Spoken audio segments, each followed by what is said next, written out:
hemos visto algunos ejemplos de cómo describir nuestra población y nuestras muestras. Ellos ya hemos visto la tendencia central, la variabilidad de las muestras, las medidas de variación, y hemos visto algunos parámetros que nos dicen, que nos hablan del sesgo y de lo que nosotros llamamos kurdosis, que tiene que ver con las colas, es decir, qué tantos datos hay, digamos, residuales o de poca frecuencia. Ahora lo que vamos a ver es, vamos a empezar con la estadística inferencial. La estadística inferencial, ya hemos hablado un poco de ello, se trata de que nosotros tenemos una población muy grande y como en determinadas circunstancias, por ejemplo, si estamos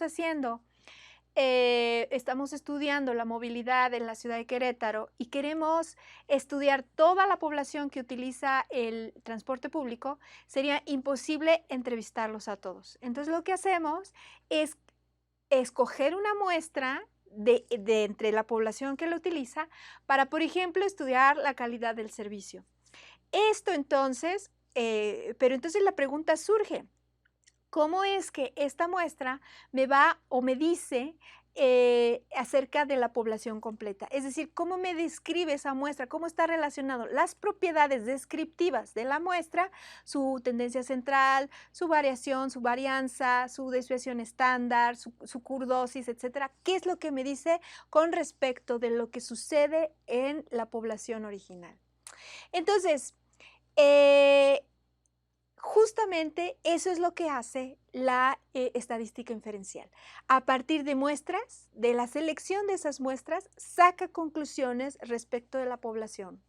Y entonces, lo que conviene en este momento es empezar con algunas definiciones.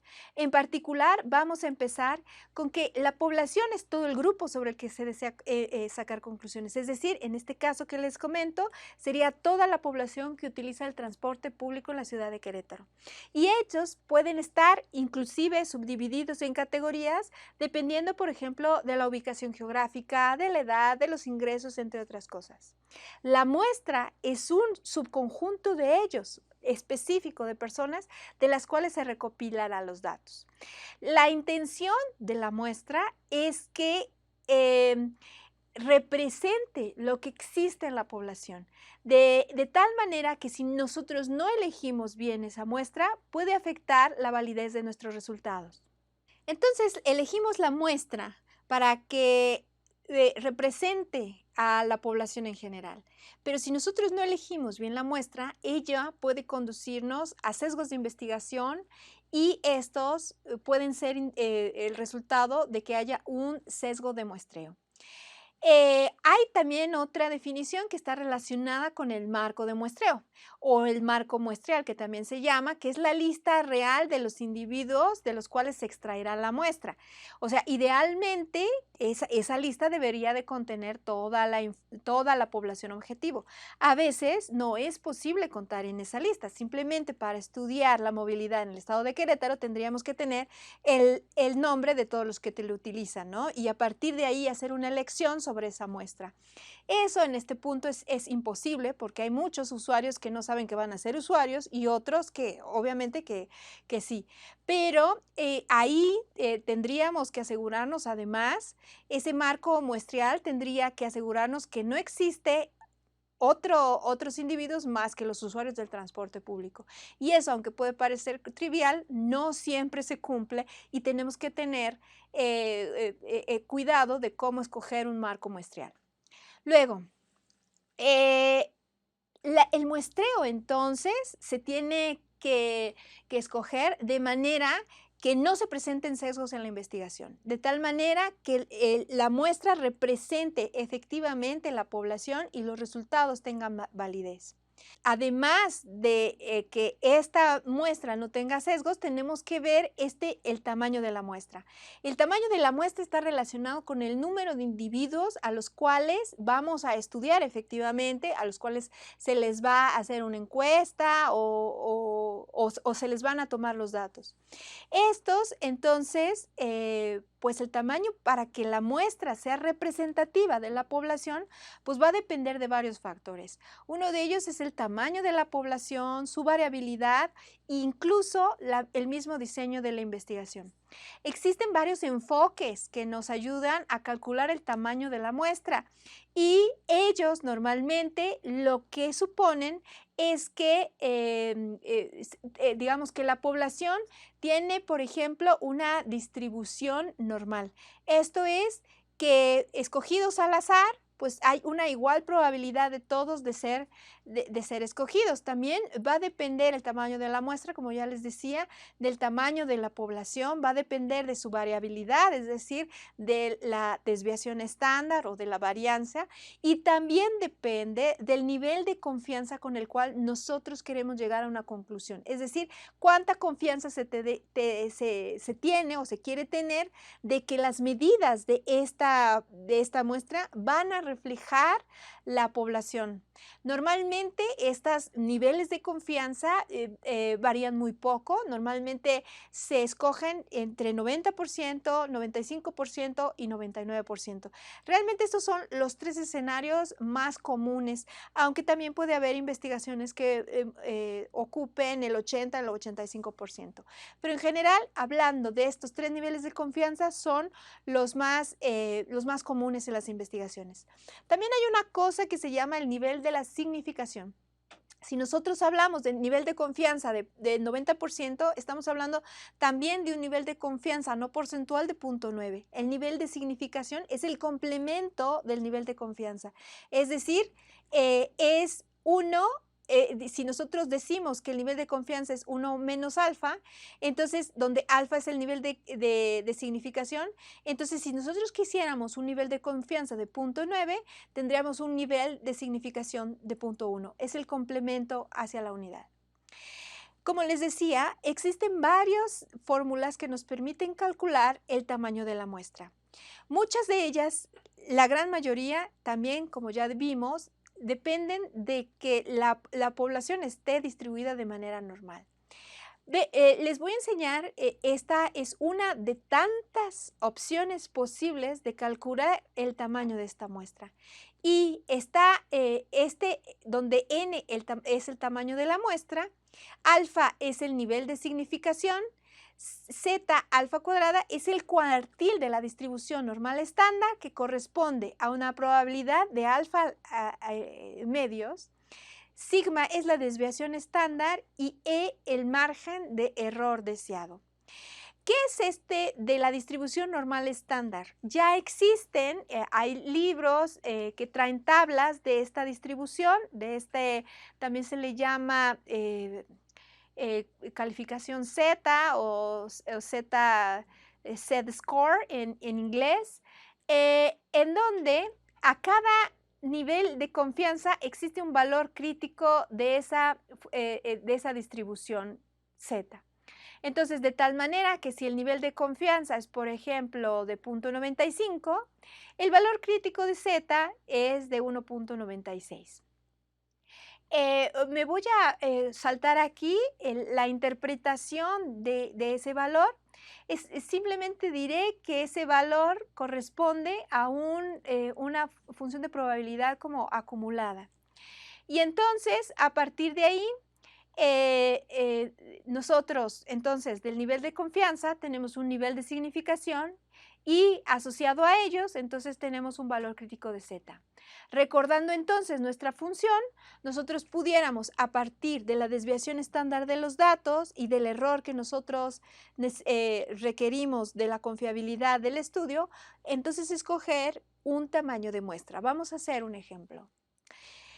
Vamos a estudiar, por ejemplo, una población cuya desviación estándar, o también se le llama desviación típica, es de 10 aproximadamente. Se desconoce la media, por lo que queremos hacer es un estudio para conocer la media. ¿De qué tamaño debe de ser la muestra? Bueno, suponemos entonces que la población tiene una distribución normal y entonces la pregunta sería ¿cuál es el tamaño de la muestra que se requiere si se quiere un margen de error de más o menos 3 unidades con un nivel de confianza del 95%? Sabemos entonces de la lámina anterior que justamente el nivel de confianza del 95%, el valor crítico va a ser 1.96. Con esto en mente, entonces este valor Z va a ser 1.96. La desviación estándar sabemos que es de aproximadamente 10 y el error que necesitamos es de más o menos 3 unidades, así que lo pongo aquí como 3. Esto lo elevamos al cuadrado y nos sale un tamaño de muestra de 42.68, es decir, 43 individuos. Así, esta es una manera de muchas posibles de cómo estimar el tamaño de la muestra.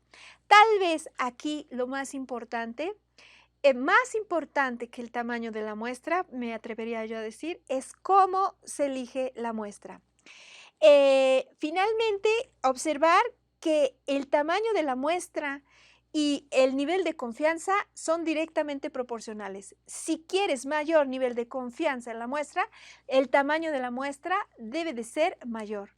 Por otro lado, el tamaño de la muestra y el margen de error son inversamente proporcionales. Si tú quieres mayor precisión, entonces el tamaño de la muestra pues tiene que ser como más pequeño. Vamos a ver, ya ahora que toca, ya tenemos el tamaño de la muestra, lo siguiente es cómo elegir la muestra. Y decía yo hace rato, muy importante, tal vez más importante que el tamaño de la muestra, es cómo elegimos la muestra, porque de ahí nosotros sabremos si las conclusiones son o no válidas. Por lo que nosotros tendremos que entrar en un área que se llama justamente a estudiar los tipos de muestreo. Esencialmente hay dos tipos de muestreo, el que se llama probabilístico y el otro que es no probabilístico. ¿Qué quiere decir esto de probabilístico? Quiere decir que en los métodos probabilísticos cada elemento que nosotros escogemos, cada miembro de la muestra o más bien cada miembro de la población tiene igual posibilidad de ser seleccionados. Y este tipo de muestreo probabilístico normalmente se utiliza en investigaciones cuantitativas. Para los que somos de ciencias exactas, normalmente nuestro tipo de investigación van a ser en esta área. Sin embargo, en ciencias sociales hay otro tipo de investigación que se llama cualitativa. Y justamente los métodos de muestreo no probabilísticos son los que normalmente se utilizan. Dentro del muestreo probabilístico hay 4 tipos de muestreo. El primero, digamos, es el muestreo aleatorio o también llamado muestreo aleatorio simple. Es decir, todos los miembros de la población tienen igual posibilidad de ser seleccionados. Eso si nosotros lo vemos si nosotros, por ejemplo, queremos hacer otra vez un estudio sobre la movilidad de la ciudad de Querétaro y queremos ver que nuestra población es la población que utiliza el transporte público, el muestreo aleatorio sería muy difícil. ¿Por qué? Porque tendríamos necesariamente que estar pues donde están los usuarios del transporte público, ahí es en las paradas del camión. Sin embargo, garantizar que todos los individuos que entrevistamos tienen igual posibilidad es un poco complicado, ¿sí? Justamente si tuviéramos ese listado ideal, pudiéramos hacer un muestreo aleatorio o muestreo aleatorio simple, simplemente generando números aleatorios con técnicas azarosas, ¿sale? Es decir, tenemos nuestra población y decimos este sí, este no, etcétera, y así sucesivamente. Como este tipo de muestreo es complejo porque en muchos casos no se encuentra ese listado, entonces lo que hacemos es hacer un muestreo estratificado. Esto es, se divide la población, ¿no? Por ejemplo, en rangos de edad, en grupos de edad, niños, adolescentes, por ejemplo, se divide en términos de sexo, mujeres u hombres, nivel de ingresos, por ejemplo, función laboral, organizacional, y dentro de esos se eligen de manera azarosa. Es decir, en este caso de muestreo se busca que todos los grupos estén representados en el estudio. Por ejemplo, hombres y mujeres, y a partir de ese grupo de hombres y mujeres, nosotros podemos elegir dentro de las mujeres cierto número de nuestra muestra de manera aleatoria y de entre los hombres de manera aleatoria. Esto incluso, siguiendo con el ejemplo del estudio de las personas que utilizan el transporte público, esto sigue siendo difícil, justo porque, una vez más, ¿cómo sabemos que están todas las mujeres que utilizan el transporte público y cómo sabemos que están todos los hombres que utilizan el transporte público? Entonces, por eso existen otro tipo de muestreo que se llama sistemático. Es decir, los individuos son elegidos a intervalos regulares de orden azaroso. Es decir, tenemos la muestra completa, la población completa, y entonces están ordenados de manera azarosa y por ejemplo, cada tercer elemento lo escogemos y lo entrevistamos, y así sucesivamente. Finalmente está el muestreo de conglomerados o de resultado de clústeres, es decir, también aquí se divide la población en subgrupos, pero cada subgrupo, nosotros esperamos que cada subgrupo tenga características similares a la muestra completa. Es decir, ahí sí pudiéramos estar, en este caso, como en las paradas, por ejemplo, en alguna parada de la ruta 1, en alguna parada de la ruta 2, en alguna parada de la ruta 3. Hicimos entonces la clasificación por conglomerados, ruta 1, ruta 2, ruta 3, y a partir de esos nosotros elegimos subgrupos al azar, en esta parada y en esta parada de la ruta 1, en esta parada y en esta parada de la ruta 2 y así sucesivamente. Esto es el muestreo con conglomerados, es decir, también tenemos una división de la población por subgrupos. Cada subgrupo tiene características similares a la muestra completa, ya no son excluyentes como en el caso anterior que habíamos visto por en donde se dividían hombres y mujeres, por ejemplo, y se seleccionan estos grupos al azar. Estos son las 4 maneras de elegir una muestra de manera azarosa, de manera probabilística, pero existe, ya también lo vimos, muestreo no probabilístico.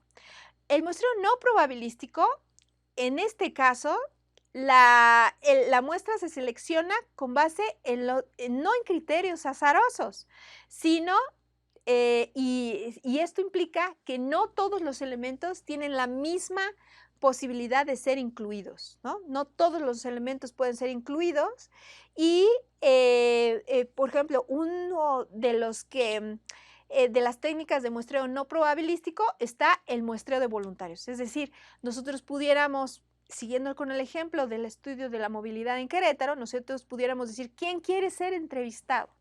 Y entonces algunos levantarán la mano y dirán, yo, y esos van a ser una muestra de nuestra población, pero no necesariamente van a reflejar la población completa. ¿Por qué? Porque dentro de esos va a haber un sesgo que va a ser hacia las personas que tienden a tener una psicología más voluntaria, de hacer más cosas de manera, de manera altruista, ¿sí? Y se ofrecen como voluntarios y como tal pueden incluir o inducir un sesgo en la investigación. Otro tipo de muestreo no probabilístico es el muestreo por conveniencia, es decir, la elección sigue algún criterio de conveniencia, por ejemplo, los que tenemos más cerca. Si ya estamos ahí, pues en alguna parada, entonces los escogemos los que están ahí, los entrevistamos. Otro es el muestreo de encadenado o de bola de nieve. En este caso son los mismos participantes los que reclutan más participantes para hacer nuestro muestreo. Esto usualmente se da mucho en poblaciones muy raras o muy pequeñas. Por ejemplo, si quisiéramos estudiar, por ejemplo, la población, por ejemplo, que tiene coeficiente intelectual mayor de 130. Bueno, pues entonces a lo mejor mismos compañeros pudieran estarse diciendo, no, pues él también es, y así sucesivamente, y así se va accediendo a los participantes. Esto usualmente se da en investigaciones donde hay pues, minorías o donde se estudia padecimientos, en donde hay, por ejemplo, a través de asociaciones se hace el llamado a los que sufren cierto padecimiento. Luego también está el muestreo deliberado o de juicio, en donde el investigador o investigadora utiliza su propio juicio para elegir la muestra. Es con base en su criterio, con base en su experiencia y dependiendo de lo que les sea más útiles para propósitos de investigación. A menudo se utiliza para obtener un conocimiento detallado de un fenómeno específico en lugar de hacer inferencias estadísticas. Y eso es, digamos, es sumamente discrecional. Hay otro muestreo que se llama muestreo por cotas. En este caso se divide la población en subgrupos que son mutuamente excluyentes. Estos se le llaman estratos. Y luego se reclutan unidades de muestra hasta alcanzar un cierto número. Por ejemplo, estamos estudiando la pobreza y entonces lo que vamos a hacer es entrevistar, por ejemplo, cinco personas que utilizan tal servicio de asistencia social. Esta es muestreo por cuotas, ¿no? En donde todos de cada grupo se dividen entre grupos o estratos y a partir de ahí se necesita escoger un número igual de todos los elementos. Una de las desventajas o limitaciones del muestreo no probabilístico es que no se tiene forma de saber qué tan representativa es la muestra, justo por la manera en que fue escogida. Y segundo, usualmente inducen sesgo de muestreo. Y eso implica que si nosotros queremos inferir datos sobre la población, no nos va a ser posible, ¿sale? Entonces, ya habíamos visto que hay dos ramas de la estadística, la descriptiva y la inferencial. La descriptiva justamente nos describe las características de cierta población o cierta muestra, mientras que la inferencial requiere del muestreo para conocer la población. Pero una vez de que ya tenemos, por ejemplo, algo importante para hacer esta comparación dentro de la estadística inferencial es justamente comparar los parámetros de la muestra con respecto de la población. Es decir, tenemos que ser capaces de estimar estos parámetros y esto es justamente lo que vamos a ver a continuación.